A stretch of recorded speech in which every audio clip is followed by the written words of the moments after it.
ช่วงนี้การทำลายยาเสพติดถือว่าเหตุเป็นกระบวนการฟดฟื้นในแต่ละแขวงเพื่อต้อนรับวันศาสตร์ต้านยาเสพติดครบรอบ24 ปี Time to share D+ ผลิตภัณฑ์ปกป้องตับจากเครื่องดื่มแอลกอฮอล์สวัสดีท่านผู้ชมกลับมาพบกับรายการทำทูแชร์สำหรับหัวข้อข่าวที่เราอยากจะนำเสนอในมื้อนี้ก็คือเกี่ยวข้องกับเรื่องของการทำลายยาเสพติดเพราะว่าช่วงนี้เราเองก็น่าจะได้เห็นหลายแขวงมีการจัดพิธีในเรื่องของการทำลายเป็นขั้นตอนสุดท้ายเนาะหลังจากที่ว่าศาลตัดสินเรียบร้อยแล้วก็เอามาทำลายเพื่อต้อนรับวันศาสตร์ต้านยาเสพติดครบรอบ24 ปีก่อนหน้านี้ก็จะมีแขวงหัวพันแขวงพงศลีแล้วก็แขวงสารวันที่ว่าได้ทำลายไปแล้วและล่าสุดก็มาฮอดที่แขวงบ่อแก้วเนาะซึ่งว่าหลายคนก็น่าจะขาดเดาบ่ผิดเนาะเพราะว่าแขวงบ่อแก้วนี่ก็ต้องขึ้นสื่ออยู่แล้วซึ่งว่าก็จะบ่เว้าว่าเป็นกิโลเท่านั้นเท่านี้แต่จะเว้าเป็นตนหรือว่าเว้าเป็นตันเนาะเพราะว่าแขวงบ่อแก้วนี่ถือว่าเป็นแขวงที่ขึ้นสื่อในเรื่องของการจับกุมยาเสพติดฉะนั้นยาเสพติดที่ว่าอยู่ในมือของเจ้าหน้าที่ที่จะเอามาทำลายมันก็ต้องลายอย่างแน่นอนซึ่งวันในของข่าวเขาได้มาจากกรมมวลชนกรมสื่อสารมวลชนปกสเนาะก็คือ Mass Media of Public Security เนื่องในโอกาสวันศาสตร์ต้านยาเสพติดวันที่ 12 ตุลาปี 2025 ครบรอบ24 ปีพอดีย้อนกลับไปในวันที่ 10 ตุลาปี 2025 แขวงบ่อแก้วได้จัดพิธีทำลายยาเสพติดที่เจ้าหน้าที่สามารถยึดมาได้โดยผ่านการตัดสินของศาลประชาชนอย่างเด็ดขาดแล้วจำนวนยาเสพติดที่เอามาทำลายก็คือ 11 ตนหรือว่า 11 ตันและก็มี125 กรัมกับ 225.2 กรัมโดยการเข้าร่วมมีฐานพลจัตวาเป็นคำบุตรจันแพงเลขาคณะบริหารงานพรรคแขวงและก็รักษาการเจ้าแขวงบ่อแก้ว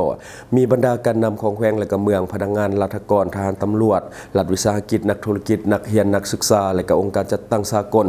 องค์การปกครองบ้านพร้อมด้วยพ่อแม่ประชาชนบรรดาเผ่าเข้าร่วมในพิธีดังกล่าวพลจัตวาสุภจันทร์ศิลาเพชรรองเลขาพรรคแขวงเจ้าแขวงแขวงบ่อแก้วขออภัยรองเจ้าแขวงแขวงบ่อแก้วได้ประสัยวันศาสตร์ต้านยาเสพติดครบรอบ24 ปีและจัดตั้งปฏิบัติ2วาระแห่งชาติโดยเฉพาะแม่นวาระแห่งชาติว่าด้วยการแก้ไขปัญหายาเสพติดประเภทต่างๆได้กลายเป็นภัยพิบัติรวมของมวลมนุษย์ซึ่งว่ามันส่งผลสะท้อนโดยกงต่อสุขภาพและเศรษฐกิจสังคมยาเสพติดบ่เพียงแต่เป็นต้นเหตุของอาชญากรรมในครอบครัวและสังคมเท่านั้นแต่ยังเป็นสาเหตุหนึ่งที่พาให้ไปถึงความทุกข์ยากหรือว่าความยากจนในครอบครัวและก็ความหายนะหายแห้งยิ่งไปกว่านั้นมันยังส่งผลสะท้อนต่อกับความมั่นคงของระบบการเมืองและทำลายชาวนุ่มเยาวชนอนุชนที่เป็นนอแนงของประเทศชาติฉะนั้นพรรคและรัฐจึงได้เอาใจใส่นั่นก็คือกำหนดเอาวันที่ 12 ตุลาของทุกๆปีเป็นวันชาติต้านยาเสพติดและก็เป็นวันที่ทำลายเผายาเสพติดและปีนี้แขวงบ่อแก้วได้จัดพิธีจุดทำลายยาเสพติดที่เจ้าหน้าที่สามารถยึดมาได้ซึ่งรวมมียาบ้าจำนวน 68,255,055 เม็ดและ3ก้อน14หลอดมีน้ำหนักก็คือ 7,325 กิโลกรัมและ 601.8 กรัมยาบ้าที่ยังบ่ทันได้อัดเม็ดคือยังเป็นฝุ่นจำนวน26ถุงน้อยน้ำหนัก 479.4 กรัมยาไอซ์จำนวน 2,196 ห่อและ2ถุงใหญ่2ถุงน้อยขออภัย2ถุงกลางและ39ถุงน้อย1ก้อนและ1หลอดน้ำหนัก 2,202 กิโลกรัมและ28.1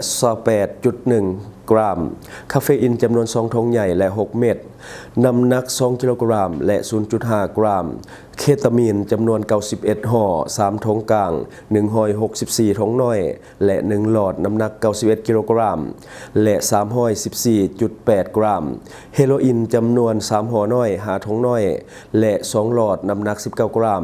คอลลาเจนจำนวน89ซองน้ำหนัก4กิโลกรัมและ86.3 กรัมแป้งฝุ่นสีขาวจำนวน60สอบหรือว่า60เป่า2ถุงใหญ่1ถุงน้อยและ2หลอดน้ำหนัก 1,512 กิโลกรัมและ 0.5 กรัมแป้งฝุ่นสีแดง1ถุงน้ำหนักก็คือ14 กิโลกรัมยาฝิ่น2ห่อและ4ก้อนน้อยน้ำหนัก724.8 กรัม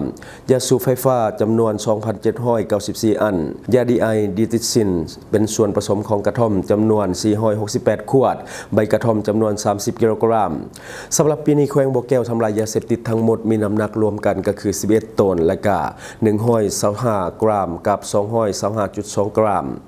อันนี้ก็คือในของข่าวของแขวงบ่อแก้วเนาะที่ว่าเพิ่นมีการจัดพิธีทำลายยาเสพติดถือว่าเป็นล็อตใหญ่ถ้าเทียบกันแล้ว3แขวงที่ว่าจัดไปก่อนหน้านี้ก็คือสารวัตรหัวพันและก็พงษาลีเอามารวมกันก็ยังบ่สู่แขวงบ่อแก้วเนาะคือแขวงบ่อแก้วนี่ถือว่าล็อตใหญ่ที่สุดเพราะว่า11ตันหรือว่า11ตนเนาะถือว่าเป็นยาที่มหาศาลมูลค่าก็มหาศาลเช่นเดียวกันเนาะอันนี้ก็คือผลงานของ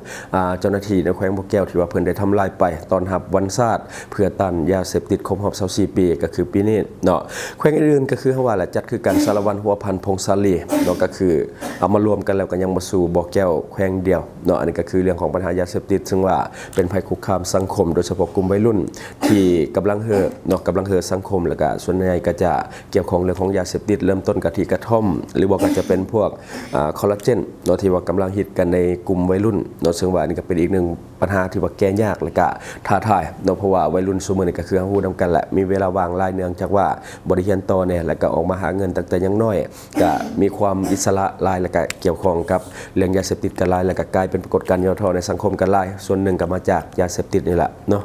อันนี้จบไปเรื่องของยาเสพติดบัดนี้มาเบิ่งเรื่องของการท่องเที่ยวเนาะเพราะว่าในปัจจุบัน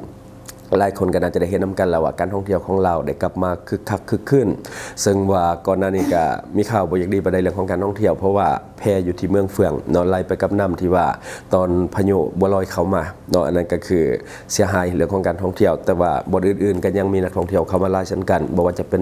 นภาคเหนือก็คือหลวงพระบางเนาะก็คือเมืองมรดกโลกแล้วก็ทางภาคใต้ก็จะเป็นตาดฝานช่วงนี้ที่ว่ามันอยู่ในช่วงของปลายฝนต้นหนาวแล้วก็นักท่องเที่ยวกำลังเดินทางเข้ามาค่อนข้างที่จะหลายแล้วก็เห็นด้วยตาเปล่าก็คือสังเกตได้โดยเฉพาะอยู่เขตภาคเหนือของเราช่วงนี้ก็จะเห็นได้ชัดว่าจำนวนนักท่องเที่ยวที่เพิ่มขึ้นก็คือนักท่องเที่ยวที่มาจากประเทศจีนก็คือหลั่งไหลเข้ามาหลายโดยเฉพาะในขอบเขตตัวเมืองของหลวงพระบางเวลาเขาเจ้ามานี่มากรุ๊ปทัวร์แบบใหญ่ๆสิดักมาแล้วก็รถตู้ยาวเหยียดเนาะซึ่งว่าหลายคนน่าจะได้เห็นภาพที่มันปรากฏในโซเชียลก็คือรถตู้ที่ว่ารับคนจีนเข้ามาท่องเที่ยวในตัวเมืองหลวงพระบางก็คือยาวแบบติดกันเป็นกิโลนะแล้วก็ต่อมาก็คือคนจีนใส่บาตรเนาะซึ่งว่าเขาเจ้าก็เรียนแถวกันเข้าคิวในการใส่บาตรในตอนเช้าถือว่าเป็นภาพบรรยากาศที่มันเกิดขึ้นเป็นเรื่องปกติอยู่ในแขวงหลวงพระบางแต่ว่าช่วงใดที่นักท่องเที่ยวมาน้อยก็อาจจะเบาบางแน่แต่ถ้าว่าช่วงนี้เนาะคาดว่าไปช่วงนี้ก็จะเห็นคนจีนค่อนข้างที่จะหลายเนาะในขอบเขตของตัวเมืองหลวงพระบางและก็น้ำตกตาดกวางซีเนาะแล้วประเด็นมาเบิ่งทางภาคใต้ของเราเนาะภาคใต้ของเราก็นักท่องเที่ยวค่อนข้างแออัดคือกันก็คืออยู่แถวตาดฝา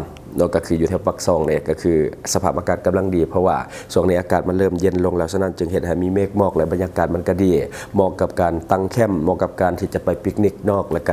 ็ไปเบิ่งบรรยากาศดีๆเนาะเพราะว่าช่วงนี้ถือว่ากิจกรรมต่างๆก็ได้กลับมาเปิดให้บริการแบบเต็มรูปแบบเนาะสังเกตเบิ่งตอนนี้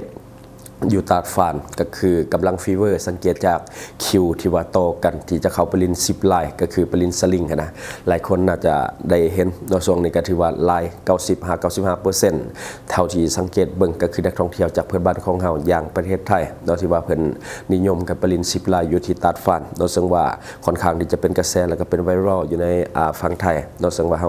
าเองก็เห็นคือกันอยู่ในโซเชียลของเพิ่นเนาะซึ่งว่าตอนนี้มาไลน์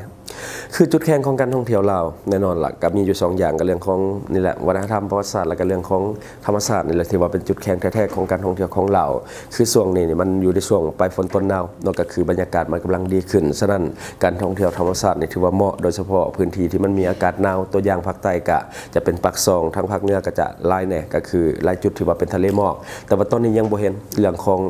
แหล่งท่องเที่ยวที่เป็นภูหัวโลนนกแขวงไสสมบูรณ์ปกตินี่จะมากก่อนหมู่แต่ว่าปีนี้อากาศอาจจะยังบ่ทันได้เย็นปานใดก็ยังบ่มีหมอกเนาะคือช่วงนี้มันอากาศดีมันเหมาะกับการพักผ่อนหย่อนใจคนที่ว่าเฮ็ดเวียกอยู่ในเมืองใหญ่เนาะมาพักผ่อนอยู่บ้านเฮานี่ถือว่าช่วยบำบัดได้ดีให้ธรรมชาติบำบัดเนาะแล้วก็อีกอย่างนึงก็คือมันเข้าช่วงฤดูหนาวเต็มๆบรรยากาศมันยิ่งจะดีกว่าที่เป็นอยู่ในปัจจุบันเนาะจังได๋ก็ตามอย่าลืมพากันเข้ามาสูดอากาศบริสุทธิ์อยู่แล้วเพราะว่าธรรมชาติบ้านเฮานี่ถือว่ายังอุดมสมบูรณ์และก็เป็นของเดิมออริจินัลแท้ๆเนาะแล้วก็จะช่วยบำบัดความเครียดจากความแออัดของเมืองใหญ่บางคนเฮ็ดเวียกในออฟฟิศสูงๆหรือว่าเฮ็ดในตัวเมืองอยู่ตลอดเวลามันมีแต่ความแออัดลองมาผ่อนคลายอยู่ป่าเนาะอยู่ธรรมชาตินี่ก็จะช่วยบำบัดความเครียดได้ดีสมควรเนาะช่วงนี้แฟนคลับจากเพื่อนบ้านของเฮาก็คือประเทศไทยนี่ติดต่อมาหลายเรื่องของการสอบถามข้อมูลเรื่องของการท่องเที่ยวและก็การเดินทางเนาะช่วงนี้ก็สะดวกสบายเดินทางมาได้เนาะท่านใดที่ว่ามีปัญหาบ่สะดวกบ่ได้ก็ลองติดต่อมาทางเฮาก็ได้เดี๋ยวเฮาช่วยประสานงานให้และก็ให้ข้อมูลได้เนาะ อันนี้ก็คือสิ่งที่เราเก็บมาเล่าสู่ฟังว่าท่านจะได้รับสาระดีๆสำหรับท่านที่ว่าเบิ่งรายการเฮาอยู่คิดเห็นจะได้กับสิ่งที่ว่านำเสนอไปก็อย่าลืมฝากไว้ภายใต้คอมเมนต์ของเฮาและข้าพเจ้าจะเข้าไปอ่านด้วยตนเองขอขอบใจบริษัทเพชรสุขมิไซเจริญทรัพย์จำกัดผู้เดียวบริการก่อสร้างครบวงจรหับสำรวจพื้นที่ก่อสร้างและให้คำปรึกษาโครงการหับออกแบบโครงการต่างๆทั้งแบบ 2D และ 3D การบริการคิดไล่และการประเมินโครงการก่อสร้างหับเป็นที่ปรึกษาโครงการก่อสร้างต่างๆสำหรับท่านใดที่สนใจอยากใช้บริการกับบริษัทเพชรสุขมิไซเจริญทรัพย์จำกัดผู้เดียวสามารถติดต่อที่เบอร์ 02055662255 หรือ 02077776451 หรือท่านจะเข้าไปเบิ่งผลงานที่ผ่านมาของบริษัทพวกเฮาได้ที่แฟนเพจบริษัท PSMC จำกัด